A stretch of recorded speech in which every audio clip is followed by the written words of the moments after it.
The Vulcan raised his head at last, studying Kirk carefully, and one brow suddenly shot up in surprise. Telema, he who walks in dreams. For a long time he continued holding the other man's gaze, feeling the moment solidify around him. There was no mistaking the intense hazel eyes, the almost defiant stance, the muscled body, the lock of errant hair which fell to the middle of the human's forehead. Yet he could see no sense of recognition in Kirk. The eyebrow slowly lowered as logic intervened. It was not impossible, the Vulcan told himself, that he had merely seen a holograph of Kirk along with the other new transfer documents. It was equally as possible that he could have seen him on the FleetCom transmission tapes. Kirk was not unknown, especially following the incident at the Academy. Still, there was something different, something which logic could not define. That's from this book, Star Trek Killing Time by Della Van Hise, which was my final read for GARBAUGUST. I finished this just yesterday as August is about to wrap up, so this is probably going to be my final read for GARBAUGUST, although of course I'm not going to be giving up on garbage after this. I have plenty more in the works that I would like to get to at some point. So obviously this is a tie-in novel for Star Trek. And as Ollie mentioned many times in his videos, tie-in novels are generally considered trash. And surprisingly, I'd never actually read a Star Trek novel, although I consider myself a Trekkie. I grew up watching Next Generation and Deep Space Nine and Voyager with my dad. I love Next Generation. Deep Space Nine's probably my favorite. I've seen most of the movies, but for some reason I'd never read a Star Trek novel. And this was one that I grabbed a long time ago for the very notorious controversial elements of it, which you could probably gather a little bit from that excerpt there. So this was originally published in 1985, and the original draft had some very intense homoerotic elements between Kirk and Spock. As we all know, Kirk and Spock, the whole Kirk-Spock thing was kind of the genesis of slash fiction, and in the original draft of this, the homoerotic feelings between them were a lot more intense. So much so that Pocket Books actually recalled the original printing of this and edited it. And unfortunately, this is the edited version. I don't have the original version because it's collectible these days. But honestly, I read a blog post comparing both editions, and there doesn't seem to be much. It didn't seem to do much to tone things down. If you read this with that in mind, this is so fucking gay. So this takes place during the original series, obviously, and it's about a Romulan scheme to travel back in time and take out the people who eventually form the United Federation of Planets, and to basically bring about an era of Romulan supremacy. But the plan goes wrong, and instead of bringing about an era of Romulan supremacy, it merely brings about an era of Vulcan supremacy, where instead of the Federation, we have the Alliance, which is run by the Vulcans. And in this alternate timeline, Kirk is just an ensign. He's a lowly ensign who's addicted to drugs. Spock is the captain of what used to be the Enterprise and is now the VSS Shikar, and it's basically about their attempts to figure out kind of one, that something has gone wrong with the time stream, what's gone wrong with the time stream, and how to fix it. So as I mentioned, this book centers around Kirk and Spock's intense friendship, and how important that friendship is, and how that friendship kind of transcends space and time. Because basically what ends up happening is that because the time stream has been thrown out of whack, the universe kind of is trying to right itself, and people in second history, as they refer to it, which is the Vulcan ruled one, people in second history are having like strange dreams about first history, and basically their brain waves are being thrown out of whack, and people are going crazy, and Spock and Kirk basically discover that if the time stream isn't corrected within a certain amount of time, then the whole universe will just break down with just utter insanity. So if you weren't convinced that this was incredibly gay, the entire plot of the novel hinges on Kirk and Spock being in their proper universe, being together, the captain and his first officer, because in this universe, obviously, they don't know each other, and because of that, the universe is thrown out of whack. So the only correct universe, the only universe where things make sense, the only universe where things work as they're supposed to, is one where Kirk and Spock are friends. So that made this really entertaining to read. This was Della Van Hise's only Star Trek book, but from what I read a little bit about her, and I know she had a background in the Star Trek sort of fanzine scene, so she very clearly, I think, knew what she was doing. Unfortunately, Pocket Books caught on to her scheme, and they recalled the original editions of these, but even so, there's so many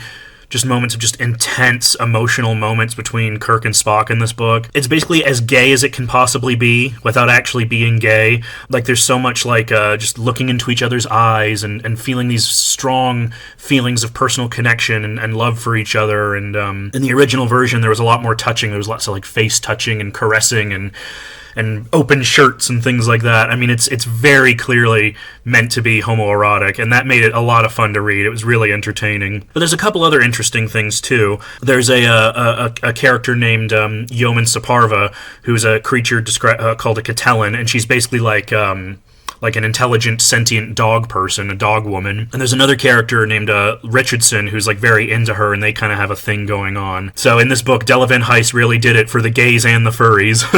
But yeah, she was really interesting. She has like some telepathic abilities. She's like big and strong, you know, big buff dog mommy.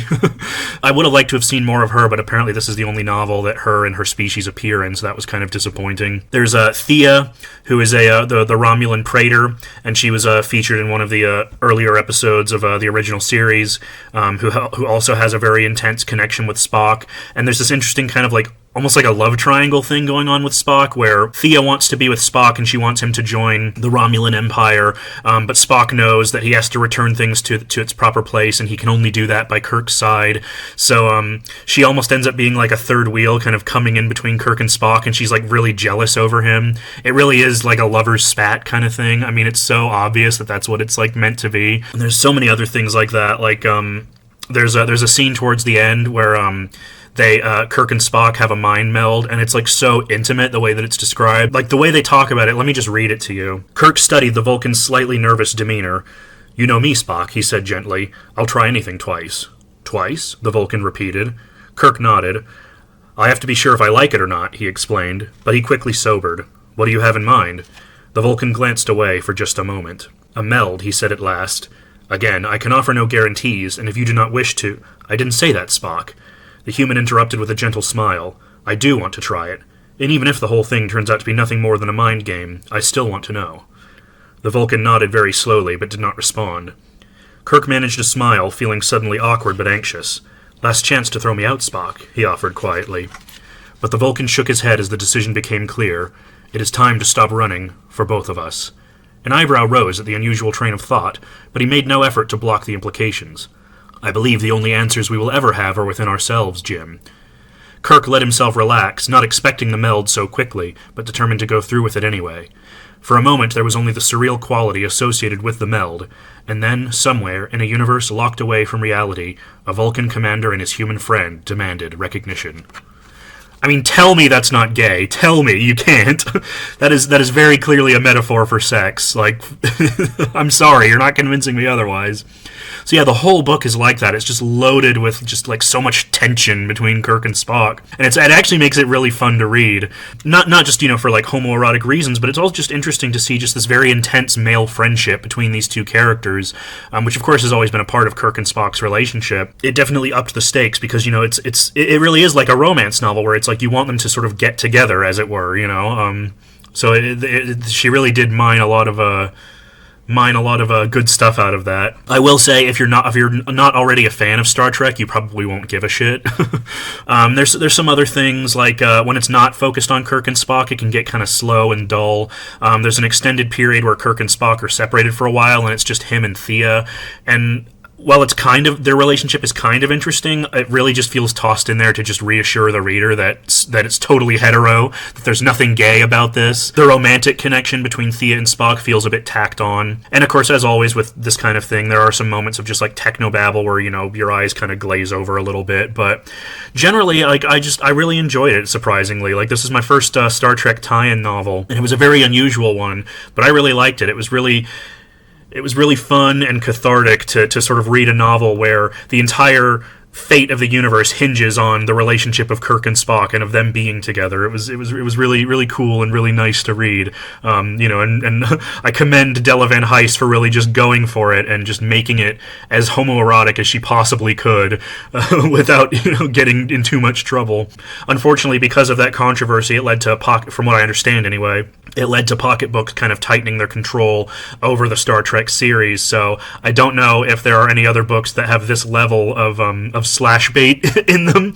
But if they do, please let me know. I'd like to read them. I actually had so much fun with this. It made me want to get back into Star Trek, so I actually started watching the original series from the very beginning. And I actually went out, when I was about halfway through this, I went out and I to Half Price and I just bought a shitload of Star Trek novels.